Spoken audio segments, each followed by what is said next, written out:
Hello, everyone, and welcome back to Line Change, the NHL betting podcast from the Action Network. My name is Michael Leboff, and joining me, as always, is Nick Martin. And Nick, today we have 5 more NHL games to break down for Wednesday, October the 9th, 2024, night 2 of the North American schedule, as 5 more teams get going. A bunch of really fun matchups. I think this slate sets up really well, compared to what we talked about for Wednesday. I just think there's a lot more actionable stuff in these 5 games. Some good numbers out there and a couple underdogs we like, etc. We also will bring back our favorite anytime goal scorers, or long shot anytime goal scorers, at the end of the show before we give out our best bets for the slate. One note, we are recording this before the games on Wednesday, so don't expect to hear anything about those 3 games, but we can dive right into it. Leafs and Habs with their annual curtain raiser. This one in Montreal. Toronto is a chunky road favorite here. They're minus 176. The Habs are plus 146. The total is 6.5. This game, famously, if you've been listening to our podcast, we always talk about Leafs and Habs games. Almost automatic play for us is thinking about betting the overtime. Are you going to go there again this year?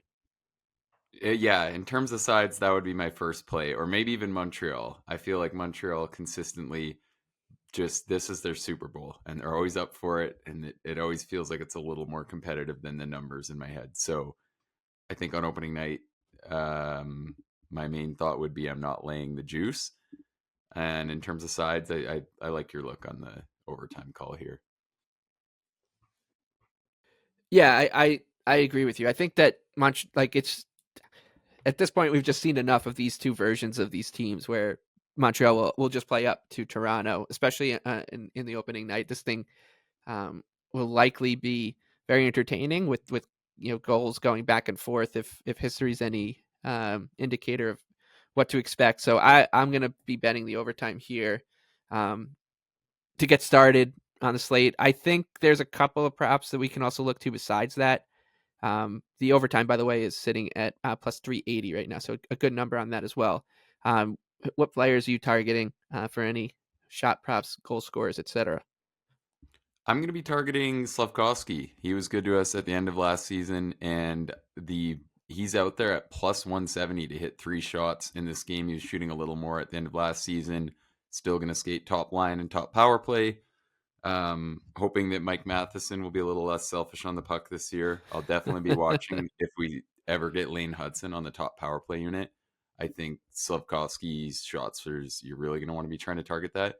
But I think everyone's counting on a really big season from him. Like the way he finished last season as a 20-year-old feels like he really figured it out, started to show a little more poise. Because I think at the start of his career, it just seemed like I really, really thought he was going to bust. It just looked like he couldn't see the play at the NHL level to me.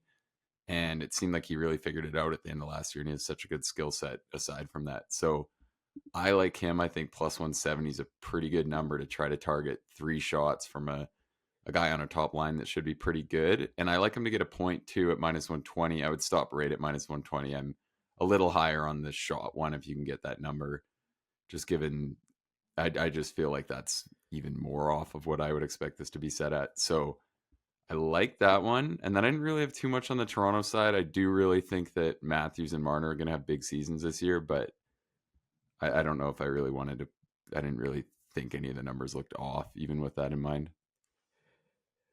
One other angle I was considering, and it's funny because when you want to bet overtimes, you're banking on games to be pretty tight, right? And low scoring, low event. You don't want either team to run away. Um, like some alternate totals here, I don't think are a bad idea either. Given what we saw from these 2 teams in preseason, there was a lot. They're just, I mean, the Canadiens just in general were running around like crazy. Then we had like the Patrick Laine situation. I do think that this could be this game has the potential to turn into a little bit of a gong show with a lot of power plays. And I also think that the refs will try to set a precedent early and play and have a really tight whistle just to keep the game on script. So we could see, the first period have 2 power plays apiece or something like that, and it turn into a special teams game. So if you're not looking to bet the overtime or anything and you're looking for another way in to have some skin in this game, I don't think the the over or like an alternate total. You get, I think, over 8.5 at FanDuel at plus 310. I don't think that's a terrible way. Or if you want to build a same game parlay with that in mind, and build your way towards a really high event game where it's like back and forth and plenty of goals and shots for the big dogs. I don't think that's a bad idea either for Leafs and Habs. That Yeah, I brings us. think Oh, I was go gonna for it. say I think for sure we're gonna get to see, I hope at least, probably Reeves versus Jack Xhekaj, guy. because it looks like Reeves is gonna play over Bobby McMahon, which is not what I would do if I was trying to win a game, but it might be something you're doing when you think that fight is coming. So that could be an exciting way to kick off the year. That brings us to Rangers and Penguins. This one in Pittsburgh, and has the Rangers, the defending the defending President's Trophy winners, sitting at minus 138. The Penguins plus 115. The total here is 6.5. I'm really interested that if we see the same song and dance with the Rangers again, and what I mean by that is like the Rangers and the betting market being kind of polarizing, where the bookies are a little bit skeptical of the Rangers, because we saw it all last year. Everyone was kind of predicting the come down, and they win the President's Trophy, um, and go to the Eastern Conference Final. They were an underdog to Carolina and then to Florida, but and their season point total is 14, just about 14 points shy of what they put up last year, and I think that's to be expected considering a step back, I should say, is to be expected when you are the President's Trophy. Nobody's going to hang a 114.5 point over under on you, but I thought that was just noteworthy because it does kind of set at least the precedent that we are looking at this again, and it's something new with the Rangers, right? The betting market, and they overperform their kind of predictive metrics. That said, this number is also pinged around a bit. I think when we convened yesterday, the Penguins were sitting around even money, and now they bounced up to like the plus 120 range, and now plus 115. I'm assuming it's going to settle around this number, plus 115. I actually like the overtime here too, and it's more of a stylistic thing than anything else. I just don't think Pittsburgh's going to want to engage with a lot of teams, especially teams that are better and more talented with them. Their best path to success, at least in my eyes, to bank points and scrap their way to a potential playoff berth would be to play a really sound defensive game, because they just don't have the offensive horses anymore around Crosby in that top six. And I could see them trying to slow this game down quite a bit, and they'll know we got to keep the Rangers at 5-on-5 too, right? They're not gonna try to get into some sort of gong show with them. So I think the overtime here again is definitely in play. If I had to pick a side, though, I would lean in the direction you're going. Yeah, I like Pittsburgh here. It's a bit of an ugly one, and I don't love betting sides at the start of the season because I feel like it's a little, you're trying to balance, what you think you're going to get versus how much you think a team's going to be improved. If you think a team like the Rangers maybe starts slow, but I think at plus 120, we are getting a pretty great number to target the idea that maybe Pittsburgh could be better. I think on opening night at home, there's a lot of arguments in their favor. And the other thing, I don't know if part of it is just the way that as money came in, the market moved, or if part of this is actually Brian Rust being out. But from when Brian Rust was announced out, this line has moved like 15 cents. So that's pretty insane in my eyes. I Yeah, don't and think plus, I Rust mean, is. Anthony Beauvillier could do the job. He'll do the Well, job. and they got good news in that Carlson was also confirmed he's going to Yeah, play in this game. And to look more into the Penguins, like, it could be ugly, but right now with them healthy, I think they're still kind of a team I want to buy on. It's still like a pretty respectable top nine, and I think that the top four defensively could actually be quite good. I really like the Grizzly addition, and I think if we can get a bit of a bounce back from Chris Letang, it could be kind of a deep unit. I liked St. Ivany, and it's hard for me to believe Ryan Graves could be worse than he was last year, but we'll see if that point proves true or not. So I just think the Pens are kind of a team that I could see going either way. But looking at this opening night number, I'm not very high on the Rangers this year relative to the market. So I think at plus 120, I'm kind of just like, I'll close my eyes and see if maybe the Penguins can be a little better than some people are thinking, because I still think there are some strong arguments in their favor. We talked about if there's first coach fired odds out still, I'd be betting Sullivan, but I think it could also go the other way, and wouldn't be shocked to see the Pens be a pretty competitive team. They're pretty good, or I shouldn't say pretty good last year, but I think they were a little better than people thought by most metrics. And there's some arguments about why the decor could be better this year. So that's kind of enough to talk myself into this price. That brings us to the closest lined game on the board. It's actually a pick'em right now between the Avalanche and Knights. This one in Vegas, the total 6.5. I like Vegas at this price. I think that they're perhaps flying under the radar a little bit, which is strange because that's just not what you'd think of when it comes to the Golden Knights. But also, we're just not going to get the best version of the Avs just yet. Like, this is a team that is dealing with several key players not in the lineup. We're, of course, like, we don't know how the Valerie Nichushkin situation is going to bear out. He won't be back for quite a bit. Then they have the Gabe Landeskog situation that they're going to keep an eye on too. Who knows when he's back? Lehkonen as well has been banged up. So, like, it's just not the Avs just aren't the type of team at this very second to strike so much fear into me that I'd want to bet them at a pick 'em price on the road against a Vegas team that I think is quite good. You got to give the Avs credit for the superstar talent that they have with McKinnon, Rantanen, Makar, Taves. I mean, we love that addition of Casey Middlestat to fill in the hole that was left by Naz Kadri when he left, and like a really good middle six now with the arrival of like what looks to be a promising player in Callum Ritchie joining the ranks of like Miles Wood and Logan O'Connor, Ross Colton. It's still there that this team is going to be good. It's just they're not at their full bore yet, and Vegas to me is maybe deserving to be a little bit of a home favorite here in a game that they just look like the fresher side. They've got more bodies. That the William Karlsson injury is the only thing that they're worried about, but they already got a really good one. They already have a really good 1-2 punch down the middle with Eichel and Hurdle. So I like Vegas here quite a bit at -110.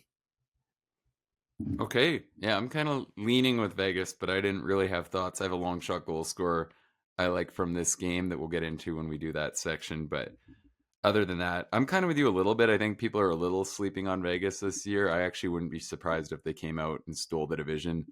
Like I've said, I actually kind of value what they have left over the Canucks if we're looking at that. And maybe you don't know what the Oilers are going to do in terms of the regular season. So I like Vegas. I do think people are kind of sleeping on them too. Feels like last year you're almost forgetting, yes, they did it to themselves, but they have been spending so much of the regular season with a ton of guys out of the lineup. So when those guys like Stone are in the lineup and now they've got Hurdle, I do think what's left is a pretty good team. Should have good goaltending. Still got a rangy defense core that's going to be really annoying to play against. So I'm kind of with you here. I think definitely would be leaning Vegas. That brings us to Calgary and Vancouver. The Flames are traveling as a +176 underdog. Vancouver -215. Total is 6.5 for this one. I'll go more into it at the end of the show, but I like Calgary here. I think this price is actually a little bit bonkers, considering the situation, the Canucks dealing with some injuries, etc. But I'll turn it over to you, and I'll save my thoughts for the end of the show. Yeah, I agree. I think this is just one. It seems crazy to lay -210 on opening night Canucks rivalry game. Yes, I think the Flames are going to be pretty bad this year, but I think the Canucks might be fairly overvalued as well. Looking at what's left of their defense core, I think the depth scoring could be a little overrated. Like we talked about in our season previews, I'm kind of looking at it. Everything went right for the Canucks last year. The year before, everything went wrong. I kind of think they're somewhere in between. I think that this team could end up being closer to like I'm not going to say a wild card race team, but maybe kind of a little more just a wild card team or like a firm wild card team than what they're being priced as. So I'm not very high in the Canucks. I think the Flames can make this competitive. And who knows what you're going to get out of Seelovs too. So yeah, this feels like a pretty crazy spot to lay this number when you haven't seen anything out of the Canucks yet this season. Okay. Like I said, I'll go deeper into that at the end. Winnipeg and Oilers up next. The Jets plus 138. Edmonton minus 166, total 6.5. I got nothing here. I considered Matthias Ekholm as my long shot for anytime goal scorer. And it's got nothing to do with power play. It's just he's someone I would love to bet a lot in that market just because he's going to be on the ice quite a bit with McDavid and Draisaitl.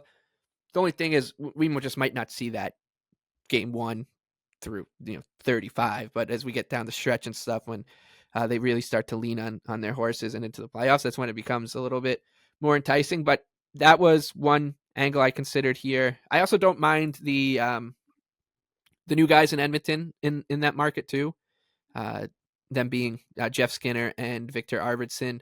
I think that the idea of just the fact that the Oilers have given Leon Draisaitl not one but two solid second line wingers is when's the last time we've seen that, right? With this team, so that the top six is just so much better. There's just so many. There's a lot fewer questions about the Oilers in the depth department, and I do think that Arvidsson and Skinner are worth targeting in some way here. So, just because they're playing with Leon Draisaitl, who's going to suck up so much of the attention, and they should get great looks. So, those are the two. I don't have anything that I played yet, but Arvidsson, Skinner, Ekholm, I'll probably end up on one of them. Yeah, I had Arvidsson circled because I really like him as a player, but the numbers were I was really excited to bet his shot props, and it's minus 160 for 3. So that's a little tough when you're talking about a second liner. And then the other one, I mean, we'll see how it goes with Skinner. I think it's going to be really interesting to see that line, but you're also obviously betting on a Skinner bounce back. They got a tremendous price to do that, but it's not like he's just been a force driving play at all. Victor Arvidsson has been, so they'll hope that kind of works out with Draisaitl. But yeah, we'll have to see how that one goes. And then I thought for this game, I also didn't really have a side, didn't have much of a lean. It feels like the Oilers are favored enough to scare me off betting them on opening night. Yeah, I think that's fair. So that wraps up the 5 games. Let's get into our long shot anytime goal scorers. I'll go first here. I'm actually going to go way down the board with Zach Jones on the Rangers at 19-1. I trust his wheels. I trust his offensive instincts. He seems like a guy who we talked about Mason Lohrei a little bit or quite a bit in our season opener, and I don't think Jones is there, but he's the type of player that I think wants the puck on his stick and will try to take a little bit of a risk in the offensive zone, keep plays alive, and will look for opportunities to get pucks on net. He's got the wheels, so I think 19-1 is quite a good number on a defenseman like that. So I'm going to take a shot, and like I said, I was considering Ekholm. I took a look for Samuel Honsick odds for the Flames. He's going to be riding shotgun on that top line, it looks like. But he just hasn't popped up enough, and I don't think he's going to meet the threshold that we're looking for in these long shot numbers.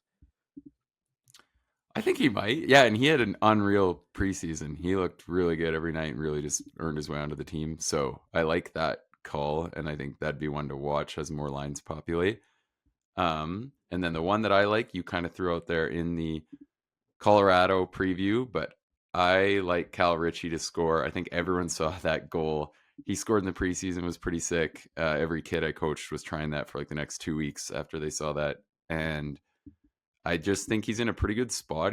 He's obviously hasn't not proven as a scorer in the NHL, but he has very good finish, and he's in a great role skating alongside Casey Middlestat, one of the best playmakers in the league. So I will take. He is at plus 500. I think that's a pretty good number on a guy who could surprise some people this year, playing with a really good playmaker on a good offensive team. So yeah, I think Cal Ritchie's worth a sprinkle. Okay, so Richie and Zach Jones. That brings us to our favorite bets. I like the Flames. I kind of tipped my hand here earlier. As Nick said, this is just not the spot you want to be laying minus 215 with a team like Vancouver, who will be handing the keys to Artur Silovs and Kevin Lankinen for the time being while Thatcher Demko's hurt. But I also think that they're just getting a little, it's just too flattering, all the love out there for Vancouver at the moment.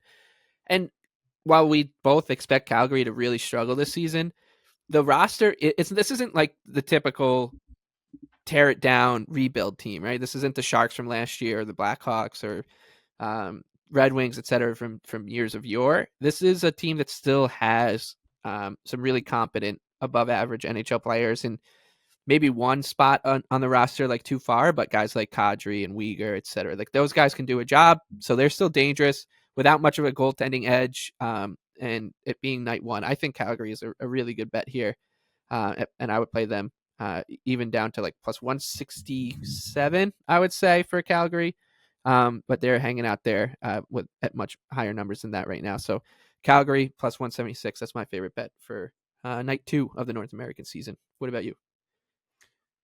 I'm going to go with the Penguins. It's ugly. I'm not that excited about it, but I think with this number leaking up to plus 120 and just I do think there's a chance that this Pens team can surprise some people. I still think that they have, obviously, when healthy, plenty of talent in the top 6. I think the power play can bounce back. Goaltending wasn't that bad last year, so I'm kind of willing to take on Shesterkin there.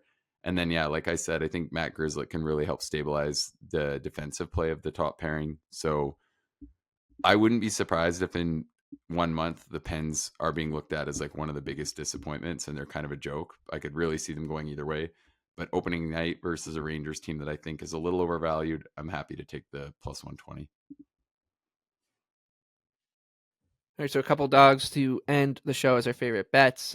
We liked the Penguins plus 120, Flames plus 176 as our best bets. Our favorite long shot anytime goal scorers came in on Zach Jones at 19-1 and Cal Ritchie at 5-1 for the Avalanche. We will be back again to preview Thursday's slate, and then again next week on that regular Tuesday, Wednesday, Thursday cadence, and so on and so forth. We'll be rotating some guests in and out as well. But until then, best of luck with all of your bets, and we will see you next time on Line Change.